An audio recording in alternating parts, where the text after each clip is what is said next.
sometime today. Okay, yeah, it's recording. Great. Didn't tell me that, but I'll believe it. Display settings, let's close this down to something. I mean, I'm old, but I'm not that old. I can see 100%. Jesus. All right. That's I'm gonna put on my glasses. Oh, I just opened up Rhino. Ay, ay, ay. Habit. I'll go ahead and get Revit going up. And I'll resist trying to check my email and delete things. But let's see. Revit, it's getting started. So we'll talk a little bit about, right, coming up with strategies for how you begin to implement these rules or translate these constraints into a set of rules for yourself. I think that's, repetition can actually be quite helpful, right, when it comes to architecture. Modularity. Or to think in terms of a big idea, right? You have a couple of planes, you can make vertical planes and sort of have two sort of parts to a house, or two parts of a pavilion. Okay, well that was Rhino, close. Revit still just taking its time, that's all right. There it goes. Oh, I can't hardly wait. It's been so long since I've drawn floors in Revit. That's a joke. Oh, what a joke. So I think where last we left off, probably this one, project 2. Hopefully this has all the beams and columns in it so I don't have to do that. How'd that work for you guys, right? I had a couple of unit and scale issues from some of you over last week and then this morning. But everything else would go all right? Yeah? Good, all right, well that's, the wheels haven't come off yet, that's always great. All right, here's mine. Look at that diagrid goodness. Okay. And so, again, let's think about our rules. I have 12 horizontal infill panels for floors, right? Maybe I'll start there. And so, first of all, I know I'm going to have to start working my way around this diagrid thing and trying to sort of insert things as appropriate. So, for instance, what I mean by that, let me just turn this, right? Probably means very little for me to make a floor right here, when in fact, walking into this, I would probably hit my head on this diagrid, right? Okay, and so thinking about how best to sort of fill these things in. And ultimately, I'm just going to go to each floor plan. Level 1 is already a ground plane, right? So let's go to level 2. There it is. In fact, there's that infill unit I talked about, right? It wouldn't make much sense for us to do too much there. All right, but let's go ahead and make some floors. And I'm just going to quickly think about this. You know, I did mention sort of making it sort of Tetris shape L, right? As you know, horizontal plane. So maybe I'll start there. Maybe I'll try that first. Let's see. So in Architecture tab, and I'm in one of my floor plans, let's say level 2. So the plan where I want to draw a floor. And here in the Architecture tab, I have things called floors. There we go. And you can do this several ways. Let's say you brought in a massing or something, or you made a massing in Revit. You can actually start to cut that thing up by faces. But in this case, we're just going to say our floor architectural. When we do that, these tools are going to change. I get a boundary line, and now I can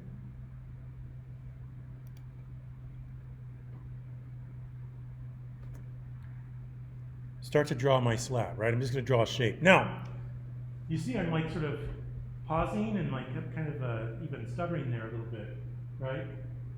There comes a time where you have to make some decisions. Now, it's how are you going to draw this? Are you going to draw this infill panel around the columns, inside, through the columns along the center lines, or out to the outside edge of the columns, right, and have the slab come all the way flush with the outer face of the columns? There's no right or wrong, per se. It's what you want. I'm going to take the center lines and start to snap along my grid. And that way, it's pretty clear that these things frame into the columns, but the columns also still stick out about half of their width, right? And so they're still expressed on the outside, which I think is kind of important in architecture, right? To express structure when we can. All right, so I'm gonna go ahead and click here to here. I'm just gonna draw a shape. I'm in floor level 2, because I wanna draw this as part of my second floor.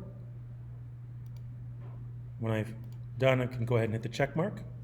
Now, as soon as that happens, you can see that it's highlighted blue, saying you have a floor slab here. In fact, it's selected, that's why it's blue. And I can sort of tell that, it has to interact with these columns, right? So that's kind of nice. When we draw walls, you'll see how it starts to interact with architectural columns as well, in a very nice way. And so it's saying floor generic 12 inches, so 12-inch deep floor. And I think that's the assumption we made the other day when we were looking at the beams and dropping the beams 12 inches so that these floor slabs would be sitting on the beams. So I'm just going to leave it at that. Floor generic 12-inch. And let's go back to the 3D view and let's check out what we have. In fact, there it is, right? Now I might need to actually change the relationship between these beams or floors, right? Because right now I have a beam sticking out. Or I have to think about that later when I put in a wall or something like that, a half wall for railing or something. It's really tempting to put railing in here and use the default Revit railing, which looks like garbage. I mean, it's like the worst railing ever. I mean, it's like the most Kool-Aid, generic, vanilla pudding shit I've ever seen in my life, right? When we're dealing with planes, you can just make half walls, since they're planes as well. So anyway, we'll look at that later, right? That's something that we might have to reconcile later. All right. Or maybe we just show beams where we just have no floors. I don't know. We'll make a set of rules later on. We don't have to pick everything right away. And in fact, the way I look at this is beams are just, the beams are another set of information in there. The longer they're there, the longer I have more information I can use to work with later. No reason to get rid of them yet. All right. Now let's see. If I go to the third floor, how might these things actually work together? So on the third floor, I might actually pick this set here. Let's see, or a different set altogether. There's three, set 2. Let's bring in floor plan 3. There's a floor slab we drew in floor number 2. Now we're in floor number 3. We don't have anything, so we're just looking, we're seeing floor slab down below in elevation. Let's see here. I might just try to find a different place here. Let me just look at the 3D version.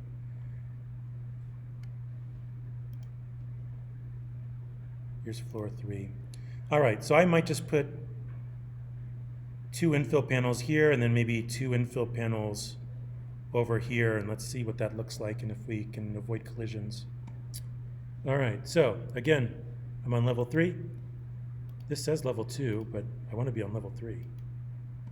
All right. Oh, whoops, it's because I had that selected. Oof, that's not good. You can see I can always select any of these floors and walls and start to adjust where they are. My bad. All right, so I'm on level 3, and before I do any more damage here, I'm just gonna make another architectural floor with these boundary lines, start to draw me a shape. In this case, a nice rectangle. Something I can't possibly screw up here. There we are.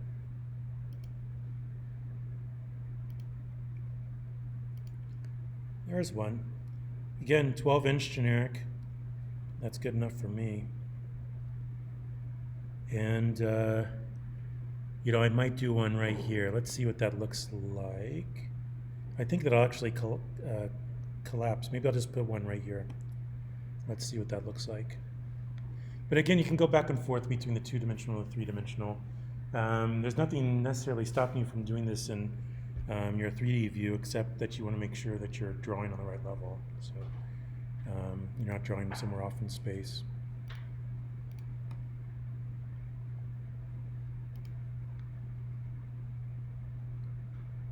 Maybe I'll try this. I'll try doing this.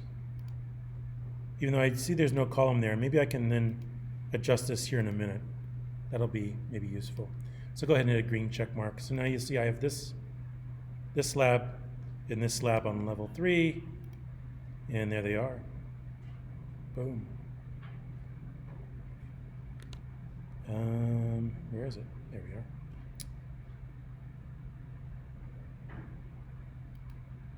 are. Okay.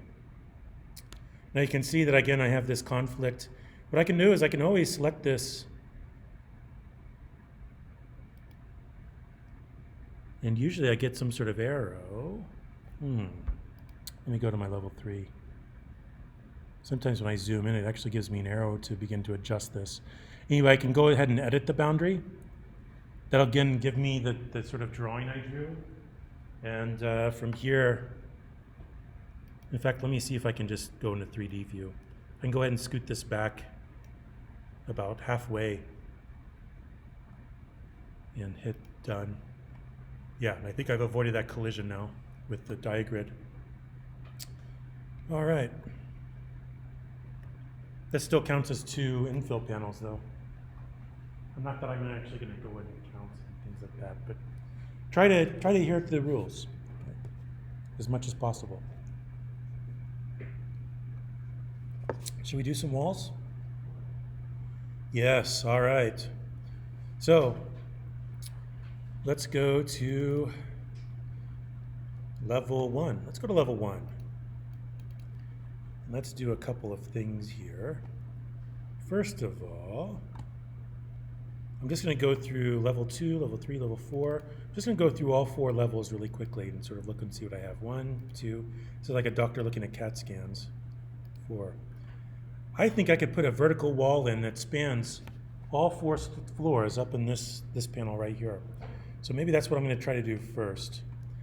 Try to establish some sort of vertical surface, and then I can always lower it or make it smaller if I need to. But that's where I'm going to start. So I'm going to go to level 1, and this time in Architecture Tool, I'm going to go to Wall. I'll just say Wall Architectural, and generic 8-inch. Sure, I'll do a generic 8-inch. Maybe I'll go with generic 6-inch for interior. I mean, this is like, I mean, even that sometimes can be a little thick for interior walls depending on what you're doing. And I'm going to go ahead and just click from the midpoint to the midpoint. You can see that drawing-wise, it's already sort of, again, it's already sort of figured out the relationship between architectural columns with enclosures, wall enclosures, and how it's going to match with the wall, right? So it's really up to you on how you want to draw the walls. By default, if you're drawing a wall, you're drawing the center line of the wall you're doing. So 6-inch generic wall would be 3 inches on either side of the line I drew. You can always go draw from the outside face, the inside face, or depending on what kind of wall you're talking about. Talk about the inside core, between the sort of masonry and the air gap and all that stuff. So anyway, stuff that you'd probably talk about in CTech at some point. I'm going to select this wall. You can see, location is along the wall center line, so this line I just drew. You can also change that. I could say maybe the line I drew was the exterior or the interior. Of course, each time I change that, I have to hit apply, and then you'll see it shift, I think. But I'm just going to go ahead and keep it as wall center line. And another thing I can do is I can say top constraint. Right now it just says unconnected to any levels that I have. So let's just make it 20 feet. Let's just go to the three-dimensional view so you can see this wall as I start to change these settings here. All right, so come on now. There we are. So you can see this wall that I have selected, right? You can see it just goes up 20 feet. And I can, of course, take this arrow and start to drag it. But again, an interesting thing about BIM parametric modeling, to be very specific, you can start to connect these things and associate them together. So in other words, I could say, I want this to go all the way to level 4, right? I could do that. I could say, not unconnected. Let's send it all the way up to level 4 and hit apply. There it is. Okay. Now that's 1, 2, 3, 4 infill panels that I've taken up out of my 11. Woo-hoo-hoo. Right, I have 7 left I have to be very careful with, right? For interior. So I'm not going to model anything on the outside edges, the outside faces to fill in yet. We'll worry about that next week when we talk about exterior envelope, right? And the reason I say that is because I didn't bring a marker, dry erase marker with me today. And of course, there's not one over here. But because if you think about it, right, most interior walls are typically infilled between slabs, right? So you have a slab and a slab, and then you'll just put a wall in wherever you need. On the exterior, especially with frames, right, you'll have the frame and the slab, and then along the outside, continuously you'll start to build an exterior wall, the envelope, right? And it's usually clipped on, right, or hung. Very little. How do I put this? It's not very often that you see exterior walls as infills between slabs, so that this thing literally looks like a striped layer cake. Right? Usually the envelope is something that's sealed, and it's all about keeping energy from transferring from outside to inside, and vice versa, water and air, those sorts of things. All right, so 1, 2, 3, 4. Yep, there's a wall. And so on. So let's say I could come into level 2. If I start to draw on level 2, you can see that I have that wall being cut. You can see my columns being cut. You can see where the diagrid's being cut. You can see the rest of the diagrid and elevation beyond. And let's see. Let me just add maybe a few walls here. Well, again, just make it really simple. Architecture wall, keep it. Just start with 6 inches, just keep it at 6 inches, right? Make some rules for yourself and then be consistent with them, right? How you begin to draw the relationship of floors to the grid, right? Make a rule for yourself. Again, you can do whatever you want, but just do it consistently, right? That's what I ask, okay? Make rules for yourself. I think that's a big part of design is, knowing where you want to make your own constraints, right? Now, see, I just did exactly what you can't do. So if I go here, you can see that I just didn't fill the outside, one of the outside edges. All right, so let me go back to level 2. I can select that wall and just delete it away, right? And again, I can draw walls just like they're polygons, right? So let's see. What I will do then is draw an architectural wall from here to here to here. Oops. You can see each time it sort of closes things up for me. I don't have to trim and split and chamfer and fillet and all that stuff. Right? Let's go ahead and select those walls. Maybe those are only they only go up to, they start at level 2 and they go up to level 3. I can tell you guys are so excited about this. I'll put this one up to level 4. Right? Again, you can see that it's going to go ahead and figure out all the little, trimming and splitting sort of anomalies with it.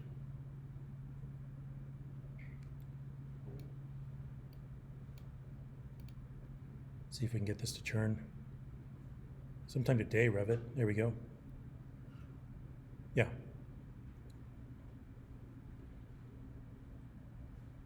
There's clearly a wall here, right?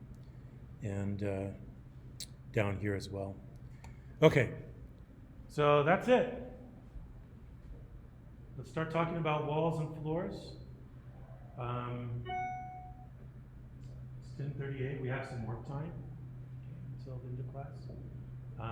And again, just as a reminder, try to do this. Try to, again, if you break something, let me know. But see if you can go ahead and use these 12 horizontal panel infill panels, 11 vertical wall infill panels, compose them within your Revit model. If so, then again, as a reminder, let's see, today's the 23rd, 25th. We can talk about some of those weird things like, what happens when I zoom in and I see like the beam is sticking out halfway from out under the slab and things like that, right? We can start to, again, make another set of rules for ourselves and fix some of those issues. But think about how we want them to actually look. I think that's the key thing, right? It's not just some sort of abstract decision, but it has implications on the aesthetics and the tectonics, right, of everything. I think that's really important. Every decision you make has implications downstream when you design stuff. Every line you draw, every wall you extrude, whatever it is. You had a question? Yes. Are those shapes on that library the only shapes we can use, or can we use like, I don't know, whatever, like triangle walls or non? Right, no, you want to stick with infilling. Don't do no triangles. I mean, I'm just asking this when I start working, I don't, because Don't you said worry. try and go out of your comfort zone. How far out of our comfort zone do you want us to go? Like any. Think about the emphasis being on planes and the spaces, the volumes that they start to define in the world. So no, like crazy stuff. Yeah, I wouldn't go crazy with curves and Design angles. walls, Yeah. just infill walls. Thank you. So when we go outside our comfort zone, we stick to these floors down here. Sure. Yeah. Are we creating views for specific spaces within these? Eventually, yeah, we'll put some cameras in. And again, here in the schedule, right? So eventually, yeah, we will get to capturing some renderings, bring them into Photoshop, doing some collage and photo montage in Photoshop. So there's the schedule, right? So we'll start with the grid, then a frame, then infill walls, planes, then exterior shell, right? Next, the envelope, exterior walls and roof systems. Then we'll finish up that BIM model, then we'll start to extract design information from it, right? Some eye-level perspectives, and then of course we'll also do some stuff in Photoshop with those, and then extracting the ortho drawings and section separations, and composing them into a poster of some tools. Okay. Easy peasy? Yeah. All right. What other questions you guys have? Take a look. And again, don't forget, right? I mean, look at these precedents. Seriously, I mean, you should just know these people anyway. I mean, if there's any, just as Mies van der Rohe was like the granddaddy of everything that came later in the 20th century, Peter Eisenman was that of the 21st century. Just about any architect you've ever met in the 21st century that's famous worked for Peter Eisenman, or worked for, or Peter Eisenman adjacent. So these people are just, I didn't include them just because they're, I like this house. Like, you need to know these people, right? Like, I mean, it's hard to make architecture if you don't know what came before you, right? So take this as an opportunity to learn, maybe skip ahead a little bit from your history classes, right? Having gotten only up to like the Renaissance and Enlightenment, and you stop, and you have to wait till fourth year for this exciting conclusion of architectural history. Don't stop, right? You can feel free to look. We have a great library. I'm surprised actually by some of the things we have in our library. It's such a small and new school as we have. In fact, a lot of our books get interlibrary loaned out to the UC system because we actually have things that they don't have. So I'm actually pleasantly surprised with our library, even though they keep tightening the belt with budgets. It's good resource. And you just have to Google UNLV libraries in the browser. You can search for just architectural library. You can look up Peter Eisenman, House X, House 2, Mies van der Rohe, of course, the Barcelona Pavilion. You can find all kinds of things, modernism, Bauhaus, the Stil, all those sort of early 20th century movements that led to